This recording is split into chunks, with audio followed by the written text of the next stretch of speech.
Magandang araw po, welcome po sa aking channel, Nov9 TV. Patalasasan po, meron po ba kayong mga properties na napapabayaan or non-performing assets? Plan nyo ibenta, pero wala kayong oras pagbenta nito. Kung ito'y pagkakatiwala nyo po sa amin, tawag lang po kayo sa aking numero, usap po tayo, gawan ko po ng video for free. Yes, libre po. Wala po kayong babayaran. Tutulungan pa namin kayong mabenta ang inyong property. Kami na po bala sa marketing, sa boosting, pati po sa paid advertisements, even sa tripping. Hindi na po kayo mapapagod sa pag-entertain ng mga buyers. Kami na po bala sa lahat. Tawag lang po kayo. Nandito po tayo ngayon sa Dasmariñas, Cavite sa isang exclusive subdivision na kumpleto po ang amenities at meron pong 24 hours security. Ito pong bagong video presentation natin ay isang residential property na may lot area na 285 square meters. Then ito naman pong 2-story house ay may floor area na 210 square meters. Meron pong 5 bedrooms, 3 toilet and bath, 2 carport, at garden. Kaya po, tungayin niyo po, napakaganda po nitong property. Ito po ay well-maintained kaya ready for occupancy. Meron pong mga side garden hanggang dun sa dulo. At ito po yung covered carport, nakakasya ang 2 SUV. Actually, kung compact cars ay kaya ang 3. So yan po yung side garden. Ito po sa kabila ay may bakanting spasyo para sa garden set. Then meron pong grotto. At ito po yung main door. May aluminum screen door. At samahan niyo po ako. Pasok po tayo. Welcome po dito sa bahay ni Madam. Ito po yung living area o salas na napakalaki ng spasyo. At meron po itong customized glass window sa dulo. So, ilan pong mga kagamitan ay kasama po. Hindi po lahat, pero mga paintings. Pero meron pong sala set na kasama, dining set, 2 aircon, 2 heater, at 2 double bed. So, ito po yung living area o salas. Then, dito naman sa side na to ay yung dining area. Ito pong dining set ay kasama po yan. Then, meron pong customized glass window at sa dulo ay may access glass door with security grill papunta naman dun sa setback. Mula po dito sa dining area, dito naman po nakapwesto ang stairs o hagdan. At meron pong understair storage. So mula po dito, lipat tayo sa formal kitchen. Dito po sa formal kitchen ay may kitchen countertop, gas range, range hood, kitchen window, breakfast table, kitchen cabinets and drawers, wall-mounted rack, then may 2 kitchen window, at storage ng kitchen utensils. Dito po nakapwesto yung double stainless sink with faucet. So meron pong access door at aluminum screen door na papunta naman dito sa covered service area. At yan po yung perimeter fence na kung saan malaki pa din po ang espasyo. So balik po ulit tayo dito sa loob. Ito po yung formal kitchen. Yung sa dulo po na may mga alak ay pwede rin pong gawin na pass-through window para hindi na po iikot mula dito kung may is-serve na pagkain. Ito naman po yung maid's room na kung saan malaki naman ang espasyo nito. May sariling glass window at high ceiling. Sa pintura, wala po kayong ipapagawa. Maayos po. So, ito po yung maid's room. Then, mula po dito sa formal kitchen, lipat na po tayo dito sa may hagdan. Then, matatanaw dito yung main door. At ito po yung first bedroom. Kung meron man po kayong PWD or senior citizen sa pamilya, itong kwarto na to ang para sa kanila. Malaki naman ang espasyo nito. Meron pong 2 glass window. Then may window type aircon. Maayos po ang pintura ng ceiling at wall. May pin lamps. May center lamp. Then lahat pong glass windows ay may security grill. At naka-tile flooring na rin po ito. Paglabas niyo po ng first bedroom ay katabi lang nito ang common toilet and bath. Na kung saan meron pong hand wash basin, vanity mirror, water closet with bidet, then shower curtain, at overhead shower. Meron din pong bathroom window. Meron din po pala ditong shower water heater set. So, working din po yan. Dito po kasi sa Dasmariñas, especially pag bare months, ay malamig din po ang klima.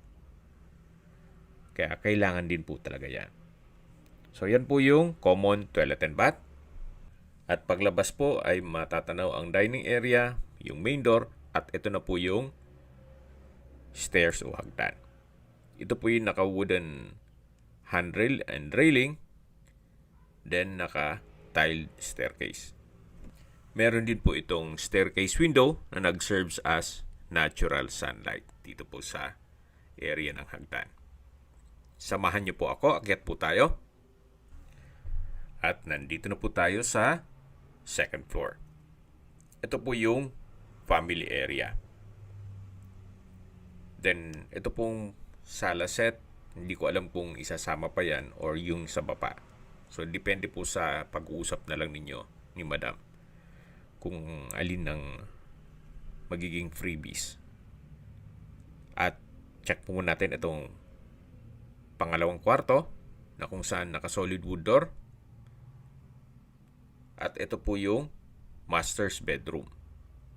Napakalaki po ng espasyo. Meron pong customized glass window. Wooden design itong tile flooring. May center lamp. Then maayos po ang pintura ng ceiling at wall. May window type aircon. At may sariling toilet and bath. Ito po yung naka-solid wood door. May ceramic pedestal sink. Then, vanity mirror. Water closet with bidet. Then, naka-tiled bathroom wall. Dito naman nakapwesto yung walk-in closet. From floor to ceiling po yan. Then, meron pong enclosure dito para sa bathtub. Naka-tiled bathroom wall na rin po dito. At may shower holder. So, ito po yung toilet and bath dito sa master's bedroom.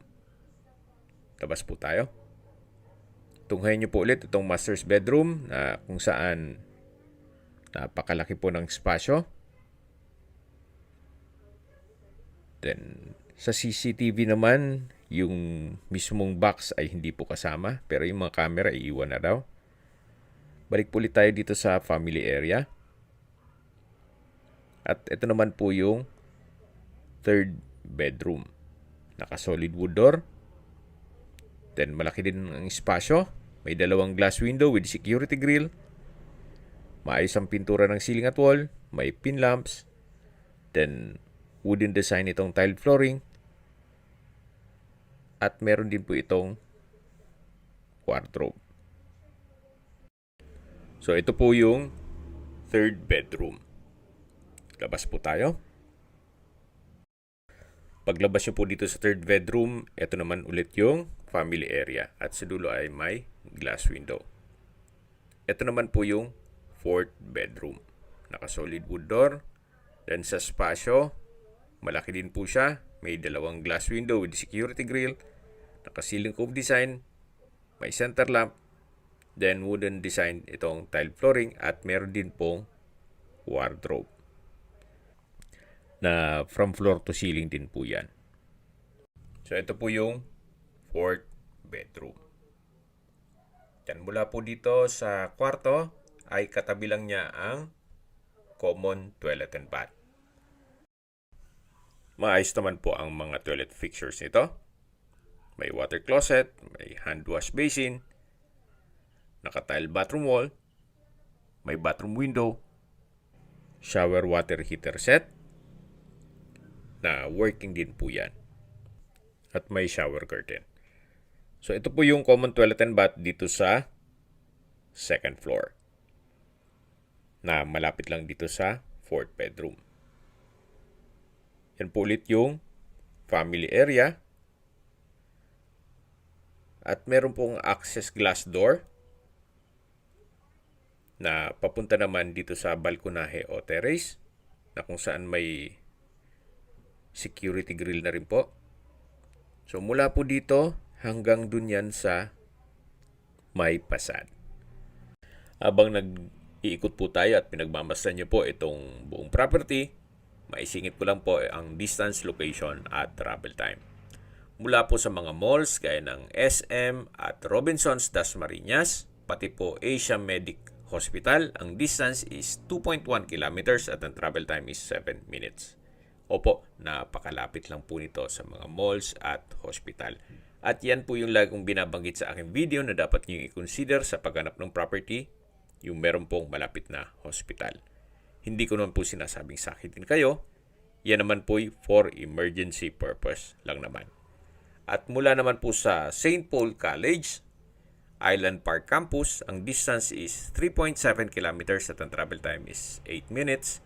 Mula naman po sa De La Salle University at Emilio Aguinaldo College, ang distance is 6 kilometers at ang travel time is 15 minutes. Mula naman po sa Manila o sa airport, ang distance is 41.9 kilometers at ang travel time is 1 hour and 10 minutes. Ganun po kaganda ang lokasyon nitong property. At hindi lang po doon, ito po'y malapit mismo sa Governor's Drive. At access roads papuntang Villar City. So bababa na po tayo. Mula po dito sa hagdan, matatanaw natin yung dining area, yung formal kitchen, at yung main door. Then yan po yung living area kung saan napakita ko na sa inyo kanina yan. Paglabas po dito sa main door, yan po yung garden set. Then may pine tree, yan po yung pedestrian gate, yung main gate, ito po yung covered carport. At dito naman po yung side garden. Then dito po yung open lanai, mula po yan sa may dining area, na kung saan meron din pong security grill. So pag diniretso nyo po ito, dito naman yung covered na service area o laundry area. Yan po tayo lumabas kanina. Yan po yung papasok naman sa formal kitchen. Ito po yung concrete fence. Then, dito po sa kabilang side ay malaki din ang espasyo. Pwede po pong maglagay ng garden dito.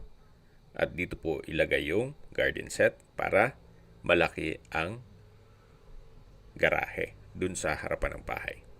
So, depende po sa magiging use nyo dun sa vacant space na yon.